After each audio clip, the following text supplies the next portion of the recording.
नमस्कार, प्रणाम। मैं अमित गुप्ता, जनता की बात में जनता की बात रखेंगे हम और करेंगे चाय पे चर्चा। क्यों चाय पे चर्चा करेंगे? क्योंकि राजनीतिक माहौल है और माहौल किस चीज़ का है? जल्द ही चुनाव आने वाले हैं बिहार के अंदर, और बिहार के अंदर दूल्हा कौन बनेगा? क्योंकि दूल्हे का चेहरा नहीं है कोई और, एक ही चेहरा है, हमेशा दूल्हा बनता है वही। अब की बार दूल्हे का चेहरा है कौन सा? हम इसलिए कह रहे हैं दूल्हे का चेहरा क्योंकि राजनीतिक पार्टियां अनेक आ रही हैं और दूल्हा चेंज होने वाला है। तो क्या इस पे चर्चा करेंगे हम? जनता की बात है, जनता के बीच रख। सर नमस्कार, जनता की बात में आपका स्वागत है। आज है चाय पे चर्चा, दूल्हा है कौन? एक बार परिचय दीजिएगा अपना। नमस्कार, आपके चैनल के माध्यम से अपने विधानसभा क्षेत्र के सभी जनता जनार्दन को तहे दिल से नमस्कार करता हूँ, हार्दिक अभिनंदन करता हूँ। सर ये सर्दी का मौसम है तो चाय पे चर्चा तो होनी चाहिए। साथ साथ विधानसभा के चुनाव जो बिहार में 2025 में होने वाला है उसका भी चर्चा होगी। जी, दूल्हे का चेहरा अब की बार बदलेगा या नहीं? वही दूल्हा? देखिए, दूल्हा का चेहरा तो अभी हम नहीं बता सकते हैं कि दूल्हा का चेहरा जो है पूर्व का ही रहेगा कि बदलेगा, लेकिन इस समय जो 2025 में चुनाव होगी त्रिकोणीय होने वाला है, क्योंकि नए पार्टी का जो गठन है जी, मैं इसी पे बात करना चाहता हूँ। मैं जैसे नई पार्टी आ चुकी है जन स्वराज, जो कि जन स्वराज के प्रशांत किशोर जी हैं, और प्रशांत किशोर जी अर्थशास्त्री हैं और चाणक्य भी हैं राजनीति के। क्या ऐसा है?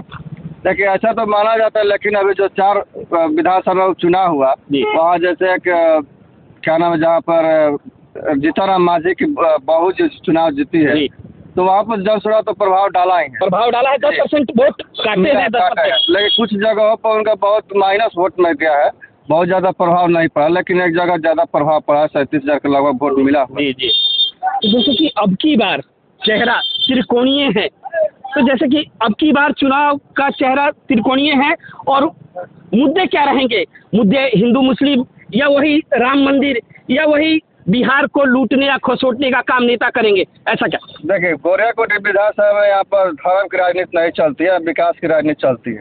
जो विकास करेगा उसको वोट लोग देंगे और अपना दूल्हा चुनेंगे। अपना दूल्हा नहीं, मतलब विधायक चुनेंगे। देखिए, आपके मुंह से मैंने निकलवा दिया दूल्हा चुनेंगे, क्योंकि बिहार में देखिए, मैं ये शब्द मैं क्यों लेके आ रहा हूँ, लगातार एक ही दूल्हा है और कोई विकास नहीं है बिहार के अंदर। बिहार के अंदर नौजवान नहीं है, बूढ़ों का यह प्रदेश रह गया। ऐसा है या नहीं है? नहीं, ऐसा कुछ नहीं है। देखिए, यहाँ का तो हमेशा परिवर्तन होता ही है, 5 साल में परिवर्तन होता ही है। अब आगे की देखिए, जो 2025 में चुनाव होती है तो क्या प्रभाव, अगर जन स्वराज प्रभाव डालती है तो हो सकता है, नहीं तो ऐसा कुछ नहीं। एक और शख्स है, मुद्दे पुराने ही मुद्दे रहेंगे, जैसे जातिवाद। एक जात को जिता दो और वह जात काम नहीं करेगा, क्योंकि यहाँ पर बिहार में रोजगार नहीं है, रोजगार पे कोई बोलने वाला नेता नहीं है। क्योंकि हम ये बात नहीं कह रहे, हम किसी के पक्ष में नहीं, किसी के विपक्ष में नहीं, हम जनता की बात है और जनता के बीच रखते हैं। तो इसके लिए क्या तो जातिवाद होता ही है बिहार में जातिवाद होता है, क्योंकि जाति का ही वोट पे सब वोट निर्भर करता है, और ये नहीं खत्म होने वाला है। या विकास हो या नहीं हो, लेकिन जातिवाद है और जातिवाद रहेगा। विकास के ऊपर नहीं होगा, जातिवाद पे जाएगा। वही नहीं विकास का मुद्दा है, जातिवाद का मुद्दा है। नौजवान यहाँ पर नहीं है, यह प्रदेश बूढ़ों का रह गया। आप इस बात को मत कहिए, बूढ़ों का ना, राजनीति करने वाले लोग बूढ़े हैं। जी तो कर रहा है लोग, गर्जीवन लोग होते हैं ना, बूढ़े का क्या है? नौजवान भी राजनीति कर रहे हैं, बूढ़े भी राजनीति कर रहे हैं। बिहार राजनीति का एक हब है, क्योंकि बच्चा यहाँ राजनीति करता है। बिल्कुल, ये सत्य बात है। तो सभी लोग राजनीति करते हैं। और रह गया मुख्यमंत्री की बात जो आप बोल रहे हैं, मुख्यमंत्री तो केंद्र के लोग नेतृत्व कर रहे हैं। क्या नीतीश कुमार अपने बल से थोड़े मुख्यमंत्री है? नहीं। केंद्र के लोग इधर से उधर जाने पर मुख्यमंत्री हैं। वो अपने बल से नहीं है। यदि बड़ी पार्टी की बात बोल रहे हैं तो या तो तेजस्वी जी की सबसे बड़ी पार्टी है, तो मुख्यमंत्री थोड़े बन गए। इधर से बस 2 धारी लोग हैं, जिधर जाएंगे लोग उधर मुख्यमंत्री बनेगा। यदि उनमें भी होगा तो जरूरी नहीं है कि एनडीए में नीतीश कुमार रहेंगे, ये जरूरी नहीं है। वो जा भी सकते हैं इधर से उधर, और नौजवान भी है इधर। जनता की बात में आपकी बात रखी जाएगी और जनता देख रही है। आप अपने परिचय दीजिएगा आप अपना। मेरा नाम अभिषेक कुमार है। अभिषेक जी, कहीं ना कहीं नौजवान हैं आप, और बिहार के अंदर नौजवान बिहार के अंदर नहीं रहता है, बिहार के अंदर नहीं रहता, क्यों प्रदेश चला जाता है, ऐसा क्यों? देखिए, ये दुर्भाग्य की बात है कि हम लोग नौजवान, गरीब और उच्च तबके की बात करते हैं, धरातल की बात करते हैं, लेकिन धरातल पर कुछ दिख नहीं रहा है। सही बात यही है कि नौजवानों को बरगलाया जा रहा है, नौजवानों के नाम पर वोट लिया जा रहा है, नौजवानों के नाम पर बड़े बड़े सपने दिखाया जा रहा है, लेकिन मिल रहा क्या रहा है? 0 बट्टा सन्नाटा। 0 बट्टा सन्नाटा, बिल्कुल आपने कह दिया 0 बट्टा सन्नाटा। देखिए, सरकार आती है जाती है, लेकिन सरकार युवाओं के बारे में क्या सोच रही है? युवा आज भी बेरोजगार। आपकी बार राजनीति किस चीज पे होगा बाबा? इधर देखिए, राजनीति हमेशा तो बेरोजगारी पर होता है, तो कोई बोलता नहीं है, क्यों, ऐसा क्या? बोलते क्यों नहीं है? लेकिन जो सत्ताधारी होते हैं बेरोजगारी के नाम पर सत्ता को अपना काबिज कर लेते हैं, लेकिन सबसे सत्ता पर पहुंचते हैं तो उनकी जो आंखें होती है बंद हो जाती है, उनकी वो दृष्टि दिखती नहीं है। जो बेरोजगार आज भी घूम रहा है, आप देखिए, कैमरा अपना घुमाइए, देखिए कि तमाम लोग यहाँ पर मौजूद हैं। अगर इनके पास रोजगार होता तो क्या लगता है कि सर यहाँ पर ये होते? चाय के दुकान पर आज देखिए कि सैकड़ों की भीड़ है। क्यों है साहब? क्योंकि इनके पास काम नहीं है। अगर काम होती तो ये लोग नहीं होते, अपने अपने कामों में जाते हैं। तो सबसे दुर्भाग्य की बात है कि हमारे बिहार में सिर्फ वोट की राजनीति की जाती है, वहाँ पर काम की बात नहीं की जाती है। आज देखिए कि शिक्षा व्यवस्था को लेकर के, काम को लेकर के, गरीब को लेकर के बातें तो की जाती है, लेकिन मिलता क्या है? उनके हाथ में सिर्फ ढेला मिलता है। उनके हाथ में क्या मिलता है? सिर्फ सन्नाटा मिलता है। उनके आंखों में देखिएगा तो उनके आंखों में ये दिखाई देता है कि अगर कोई सरकार आएगी, कोई सत्ता में आएगा तो हमारे बारे में सोचेगा।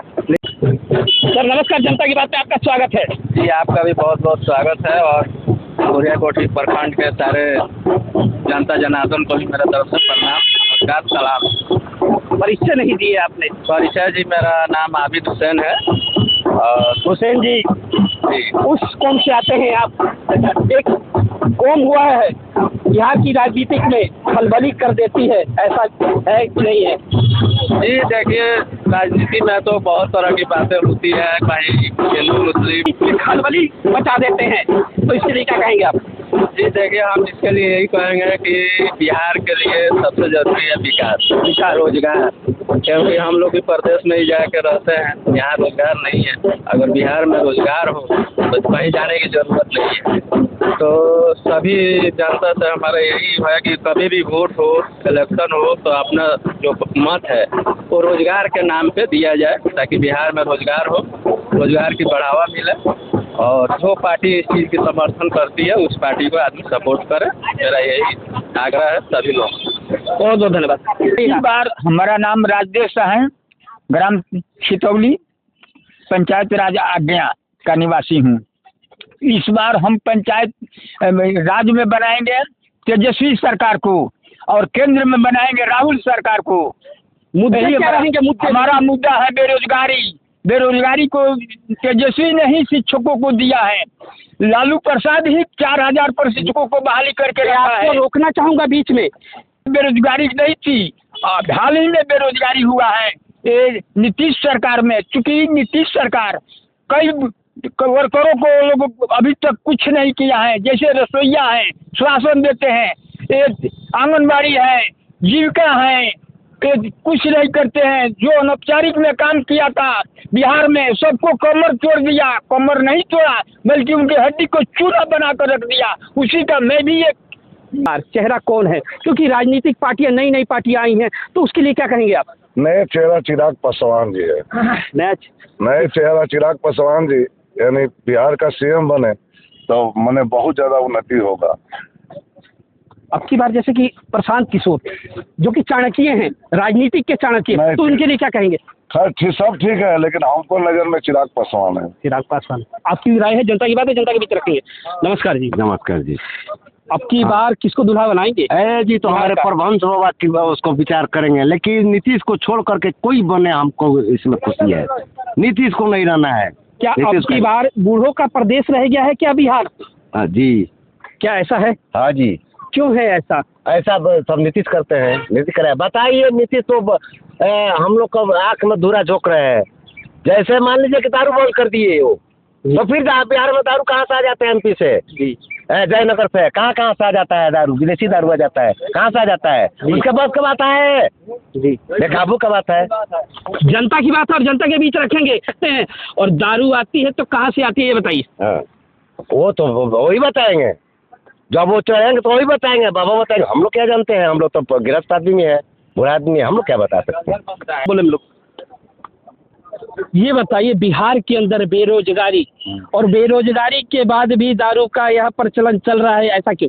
दारू के प्रचलन तो नीतीश बंद कर दिया है, घर घर दारू अब खुल गया है जी, घर घर। घर अब तो क्या रोजगार मिल चुका है कोई बिहार रोजगार के नहीं लोगों है, को? कोई रोजगार नहीं तो आप है। कह रहे हैं कि घर घर दारू बन रहे, तो ये रोजगारी है, ऐसा क्या? रोजगार अपना लोग कदम करते हैं जी, अपना घर से दारू बनाते हैं, बाहर से आता है दारू। अनेक पार्टियां आती हैं, रोजगार के ऊपर क्यों नहीं बोलती है? तो इसके लिए क्या कहेंगे? अब की बार चेहरा क्या रहेगा, मुख्यमंत्री का चेहरा क्या रहेगा? नहीं चेहरा तो अभी नया बदलेंगे, चेहरा नया बदलेंगे।